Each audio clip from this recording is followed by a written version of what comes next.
বিশ্বকাপ ফুটবল উন্মাদনায় যেভাবে মানুষ জর্জরিত হয়েছে সেটা নিয়ে কিছু কথা বলা খুব জরুরি। আজকে যে প্রসঙ্গ নিয়ে কথা বলবো সেটা হলো ব্রাজিল আর্জেন্টিনার বিষয় না।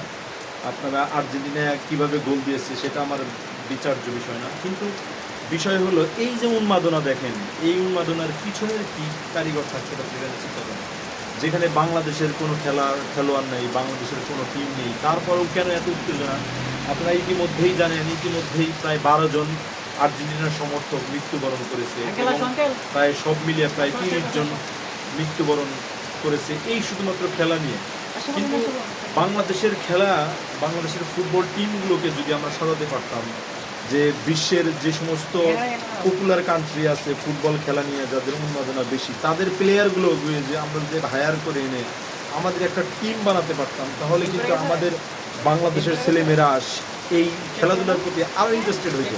দেখেন, আমাদের যে এই সামন্ত যুগ থেকে চলে আসছে যে আমাদের ছেলেমেয়েরা লেখাপড়ার পরে একটা বিসিএস এর চাকরি চিন্তা করে, বা একটা second class, third class, fourth class চাকরির একটা চিন্তা করে।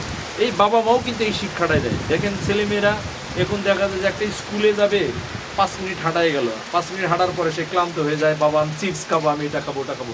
এভাবে কিন্তু আমাদের ছেলেমেয়েদেরকে ফার্মের মুরগি বানিয়ে ফেলছি। সুতরাং যদি খেলাকে সিরিয়াসলি আপনারা আমাদের পাথেয় করতে চান, খেলা খেলেও যে অনেক টাকা ইনকাম করা সম্ভব, সেটা কিন্তু আমাদের গার্ডিয়ানরা এখনও বুঝে না। সুতরাং এই যে বিশ্বের যে সমস্ত দেশগুলো আছে পপুলার ফিগার, যে সমস্ত দেশগুলোর ভালো ভালো প্লেয়ার আছে, তাদেরকে নিয়ে যদি বাংলাদেশ একটা ভালো টিম আয়োজন করে, তাহলে সেই ক্ষেত্রে কিন্তু অনেক বেশি ফ্রুটফুল একটা কাজ হবে। আর অন্য একটা দিকে লক্ষ্য করেন, যেই যে ফুটবল উন্মাদনা বা আপনার ক্রিকেট উন্মাদনা, এটা কিন্তু আমাদের যে সমাজ ব্যবস্থা, আমাদের যে দেশের অবস্থা, এই অবস্থার মধ্যে এটা কিন্তু যায় না, অ্যাকচুয়ালি যায় না। কেন বলছি এই কারণে যায় না? কারণ এই খেলাকে কেন্দ্র করে ছেলেমেয়েরা যেরকম ডিরেইল হচ্ছে, অন্যদিকে যদি চিন্তা করেন তাহলে এই ছেলেমেয়েরা তাদের যে ভবিষ্যতের পাথেয়, সেই পাথেয় কিন্তু ধরতে পারতেছে না। এখনকার ছেলেমেয়েরা অধিকাংশ ক্ষেত্রে দেখা যায় যে আপনার একটু খেলা দেখে, একটু ফুটবল দেখে, একটু ভিন্ন ভিন্ন আঙ্গিকের কথাবার্তা কাজ করে, কিন্তু লেখাপড়ায় একটু মনোযোগ দেয়। কিন্তু কোনো একটা বিষয়কে যে 100% খুব মনোযোগ দিয়ে করবে, সেই চিন্তা চেতনা কিন্তু আমাদের প্লেয়ারদের মধ্যে, আমাদের ছেলে মেয়েদের মধ্যে নাই। সুতরাং যদি আমরা এই খেলাকে আমাদের এই জেনজি বা আলফা জেনারেশনের মধ্যে সরিয়ে দিতে চাই, তাহলে আমাদের সকলের উচিত, সবার আগে উচিত যে আমাদের খেলাগুলোকে কিভাবে আরও অ্যাডর্ন করে বিশ্বের বড় বড় নামি দামি ক্লাব থেকে ফুটবল প্লেয়ার এনে বা ফুটবল কোচ এনে এই খেলাকে কিভাবে আরও সুন্দরভাবে পরিস্ফুটিত করে বিশ্বকাপের মঞ্চে নেওয়া যায়। এখানে সবচেয়ে বড় একটা বাধা আছে, সেই বাধাটা হলো পলিটিশিয়ান। আমাদের যে রাজনীতিবিদ যারা আছে, এই রাজনীতিবিদরা কিন্তু আমাদের যে প্লেয়ার ওঠার যে একটা প্ল্যাটফর্ম, সেই প্ল্যাটফর্মকে ভঙ্গুর করে ফেলে। কেন এই কথাগুলো বলছি? দেখবেন আপনি বিকেএসপি সিলেকশনে দেখবেন, ফুটবলের সিলেকশনে দেখবেন, আপনি এই যে আবাহনী মাঠের সিলেকশনে যান, দেখবেন যে বিভিন্ন জায়গায় তদবির, মন্ত্রী ফোন দেয়, এমপি ফোন দেয়, অমুক ফোন দেয়, তমুক ফোন দেয়। আমরা একটু দেখলাম যে এই যে ক্রিকেট বোর্ডের যে আপনার পরিবার একটা কমিটি হলো, যে একটা দল পুরো কমিটিকে কিনে নিল, পুরো কমিটির মধ্যে তারা যা বসে পড়লো।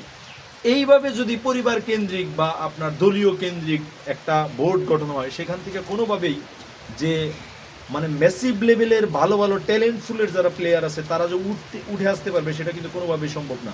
আমি 2011 সালের দিকে আমার ছোটো ভাইকে বিকেএসপিতে নিয়ে গেছিলাম, সেখানে দেখেছি যে কী ধরনের করাপশনের মধ্য দিয়ে আমাদের দেশের যে ছেলেমেয়েরা যারা ফুটবল বা ক্রিকেট খেলার চেষ্টা করে, তারা এখান থেকে বের ওঠার চেষ্টা করে।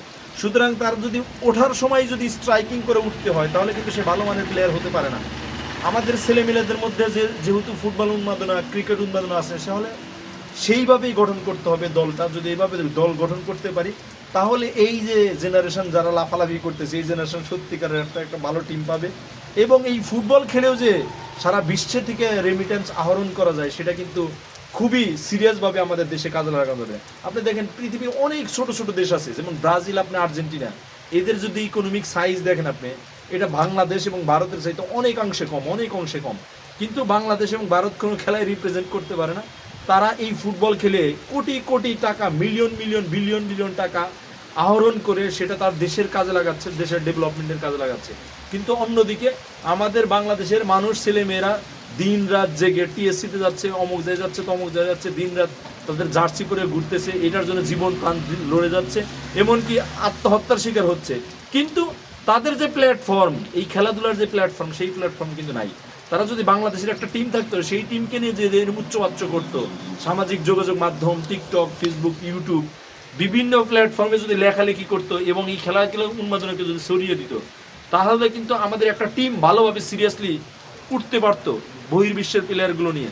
তাহলে যদি এইভাবে কাজ করতে পারি, তাহলে আমাদের দেশের যেমন ইকোনমিক অ্যাক্টিভিটিও বাড়বে, তেমনিভাবে আমাদের ছেলে মেয়েদের যে খেলাধুলার যে স্বপ্ন আছে, সেই খেলাধুলার স্বপ্নগুলোকে বাস্তবায়ন করতে পারবে। সুতরাং আমাদের খেলাধুলাকে সত্যিই যদি বিশ্বমঞ্চে নিতে হয়, তাহলে পলিটিশিয়ানদের সবার আগে চেঞ্জ হতে হবে।